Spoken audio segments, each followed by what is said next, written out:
ധാരാളം പൂവുണ്ടാകുന്നുണ്ട്. എന്നാൽ പീച്ചിലിയിൽ കായ് പിടിക്കുന്നില്ല. എന്തുകൊണ്ടാണെന്നറിയുമോ? നേരത്തെ പാവയ്ക്ക കൃഷിയിൽ പറഞ്ഞ പോലെ കായുള്ള പൂവാണ് പെൺപൂവ്. ആൺപൂവ് ഇതുപോലെ കൊലകുത്തി ഉണ്ടാകും. പകൽ കുറവായതുകൊണ്ട് ഇരുട്ട് വീണ് തുടങ്ങിയിട്ടുണ്ട് കേട്ടോ. ഏകദേശം 5:30-6 മണിയാകുമ്പോഴാണ് പൂ വിരിയുന്നത്. ഈ ആൺപൂവിൽ നിന്ന് ഇതുപോലെ പൂമ്പൊടി പെൺപൂവിൽ വീഴ്ത്തണം. പാവയ്ക്കാണെങ്കിൽ ഈ പണിയൊന്നുമില്ല കേട്ടോ. എല്ലാ പൂവിലും ഒറ്റയ്ക്ക് തന്നെ പരാഗണം നടക്കും. പരാഗണശേഷം കവർ കൊണ്ട് മൂടുക.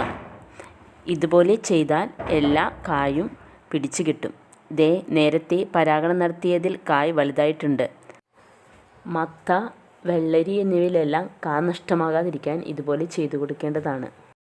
വീഡിയോ ഇഷ്ടമായെങ്കിൽ ലൈക്ക് ചെയ്യാനും സബ്സ്ക്രൈബ് ചെയ്യാനും ഷെയർ ചെയ്യാനും മറക്കരുത്.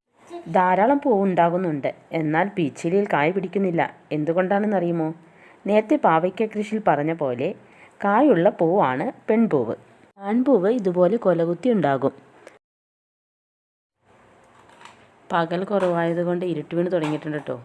ഏകദേശം 5:30-6 മണിയാകുമ്പോഴാണ് പൂ വിരിയുന്നത്. ഈ ആൺപൂവിൽ നിന്ന് ഇതുപോലെ പൂമ്പൊടി പെൺപൂവിൽ വീഴ്ത്തണം. പാവയ്ക്കാണെങ്കിൽ ഈ പണിയൊന്നുമില്ല കേട്ടോ. എല്ലാ പൂവിലും ഒറ്റയ്ക്ക് തന്നെ പരാഗണം നടക്കും. പരാഗണശേഷം കവർ കൊണ്ട് മൂടുക. ഇതുപോലെ ചെയ്താൽ എല്ലാ കായും പിടിച്ചു കിട്ടും.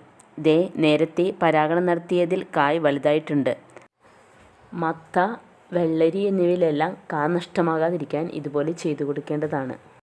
വീഡിയോ ഇഷ്ടമായെങ്കിൽ ലൈക്ക് ചെയ്യാനും സബ്സ്ക്രൈബ് ചെയ്യാനും ഷെയർ ചെയ്യാനും മറക്കരുത്.